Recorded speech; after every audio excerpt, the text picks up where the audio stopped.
Good, thank you. How much I weigh? 154. 154? Yes, sir. All right, weigh me one more time. All right, 150. 150? What is on?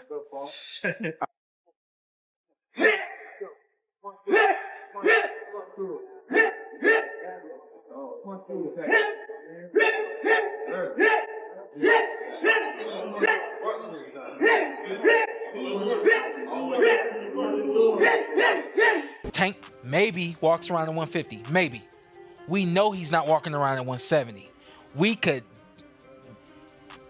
maybe say 160, but we know without a shadow of a doubt, 150. You ready?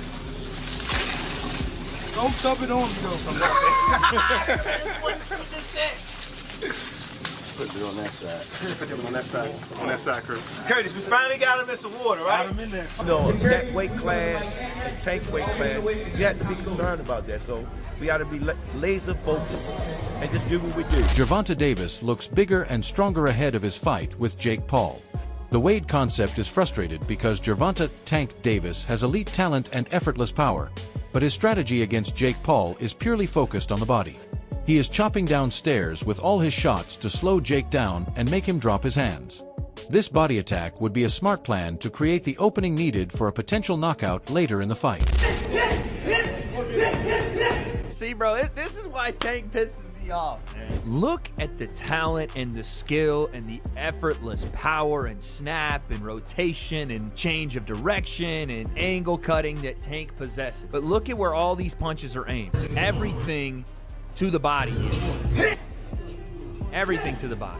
Chopping, downstairs, chopping. Even his shots upstairs here, that's still a body shot on Jake Paul. And it's probably the best idea if you actually want to knock Jake out in this fight. It's not that it's necessarily going to hurt Jake to the body, he's going to cripple, but it's going to slow him down, or at least that's the idea, is to slow him down, to drop his hands. That is when we could see a potential Tank Davis knockout. On the other hand, David Benavides wanted to see Gervonta "Tank" Davis fight top boxers like Shakur Stevenson and Devin Haney first.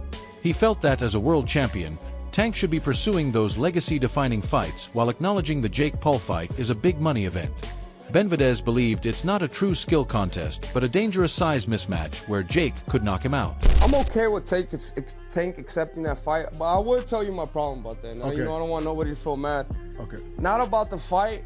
I just want to see Tank fight Shakur Stevens, Devin Haney, all the fights, man. Like, you know what I mean? I think it's Tank, you know, as a world champion first, he should give us those fights. Because those are the fights I want to see. Not taking anything away from the fight with Jake Paul. I know it's going to be a big fight with big money, but it's not really, it's competitive to the point where it's not really about the skill. It's about the size and the skill. You know what I mean? Because Tank is way smaller than Jake Paul, you know, but we know that if he lands a good shot, it could be over for Tank. But also, in my opinion, Jake Paul is so big that if he lands the right shot, maybe if he lands in the back of the head or in the side of the head, it might be over too. So it's not really. Moreover, David Benavides believed in the draw in the Tank. The Davis versus Roach fight was a fair result, and Roach proved he belongs at that elite level. He feels it's unfortunate that Tank is now avoiding the rematch, as it takes away Roach's opportunity to prove his greatness. Benavides also states that if the referee had counted Tank's knee as a knockdown, Roach would have rightfully won the fight. I think it's a good fight. I think Roach showed that he deserves to be in there. And it sucks too, because Roach, to be honest with you, the first fight, I didn't expect Roach to really do much in the first fight. And not only is he's taking another opportunity away from Roach to show his greatness, because he showed that he could, you know, he's on the same level as Gervonta Davis. You know, for the rematch, you know, that was going to be his way to prove himself. But now that's not happening. Do you think that draw was the right decision, even with the knee not being counted? Or do you think maybe the knee should have been counted as a knockdown? I think it's the referee's job to make those decisions. You know what I mean? I think if he would have made that call. According to Emiliano Vargas, he believed that even in an exhibition, Gervonta Davis would win. He predicted Tank would get hit, get mad due to his temper, and then seriously try to knock Jake Paul out. Vargas felt this would lead to an insane and must-see knockout, guaranteeing that people will watch the fight regardless of the official rules. Winner. Exhibition. I see Gervonta getting hit with something, and he just gets mad, bro, because he can't control his temper sometimes, from what I've seen, you know. And I think he'll try to put it on. Do you think that ends in a knockout? That would be insane. It would be insane, bro. It would be insane. People are gonna watch it regardless. I know. I'm excited for it. Hey, so am I. I want to be there. But it was supposed to be what, in Georgia first or something. They said no. Meanwhile, Lamont Roach said he doesn't care much about the Jake Paul versus Gervonta Davis fight. He respected the hype and fun around it, but doesn't view it seriously from a professional boxing standpoint. At a press conference, Gervonta said he's doing what's best for himself by choosing Jake Paul over fighting real contenders like Roach. Brian Custer interpreted that to mean Gervonta is likely getting a massive payday, probably around $40 million. So, it makes financial sense for this fight. It's too much for it. I'm a real boxer. Like, I'm not saying, like, you know what I'm saying? It's for like I said yesterday, it's for shits and giggles. Like, it's cool. It's entertainment. I get it. It's very entertaining, but outside of entertainment, like, I really don't care for it too much. At the press conference, I asked Gervonta, why Jake Paul? Why not Lamont Roach? And he said, listen, quote, I'm not trying to put too much out there, but I'm doing what's best for me and what's right for me. Let me ask you a question. How do you assess that? It sounds like to me that I'm getting, guaranteed at least 40 million, and I'm going to go. Looking ahead, Clarissa Shields' perspective.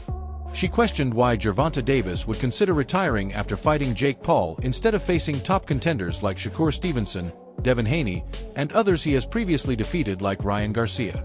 She believes that as the man in boxing, Tank should be eager to prove himself against these fighters, especially given their past trash talk. Is that when two fighters want to fight, they fight.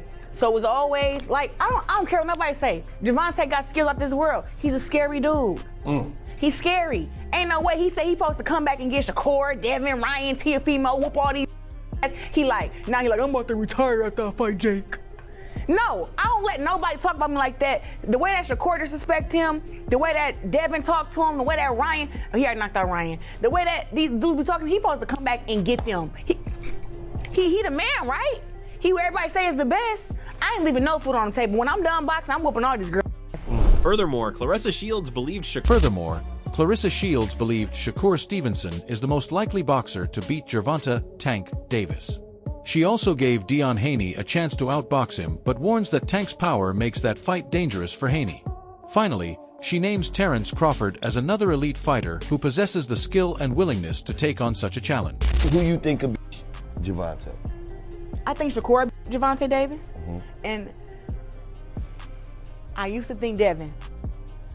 I think Devin can outbox Tank, but once Tank catch him, it's gonna be a long night. But the only person I think that can beat him is Shakur. I'm trying to think, is anybody else? I'm not gonna say I think that Teofimo can beat him. I think that Teofimo is gifted, but I don't think he can beat Tank. As far as in the men, it's only a few men who I know will fight anybody. And people not gonna like this. But that's Shakur, and that is Terrence Crawford. Hold on. I don't know about the rest of these men. I'll give you one more. Who? Devin Haney. Devin Haney fight anybody. He go to their country. Chris Algerie did not hold back. He said Gervonta Davis had been mentally checked out of boxing since before his last fight. He pointed to an old interview where Tank expressed a desire to retire and focus on his family. Algerie stated the recent draw was a final sign and that Tank is now avoiding serious boxers because he no longer has the desire for tough fights. He concludes that the Jake Paul fight is a cash-out move to end his career. Prior to the Roach fight, I thought this was all going to be in the works, where he was supposed to beat the 16-1 Roach and then go on to fight Jake Paul and then call it a career, because I think the people around him understood there wasn't much left in the tank for him in terms of his want or his desire to be here. He did an interview with Dan Canobio about 18 months ago where he was like, yeah, man, I just kind of want to raise my family. I don't know how much left of boxing for me. I don't want to see a therapist. I want to, I need to, but like, I don't want to take away from my fighting. But I think it's time for me to do stuff like that. So I think the writing's been on the wall for Tank for a while. So that draw was kind of just like, I was on the way out anyway. anyway. I don't need to go back in there. And I said it at the end of that fight. I'm like, there's no way we see that rematch. He was so uncomfortable in that ring with Roach. He doesn't want to feel that again. He showed that night. So I'm not surprised that fight's not happening. I'm not even surprised he's fighting Jake Paul now. The stage is set for November 14th, the night that will define Gervonta Davis's daring move. Analysts highlight Jake Paul's massive size advantage as the key factor, posing a serious threat to the smaller champion. However, Davis counters with his elite boxing IQ, proven power, and refined skills. This clash is the ultimate test of whether pure technique can conquer a dramatic physical disadvantage. The world will be watching to see if skill or size reigns supreme. Who do you think wins? Let us know in the comments below. Don't forget to like and subscribe for more expert boxing breakdowns.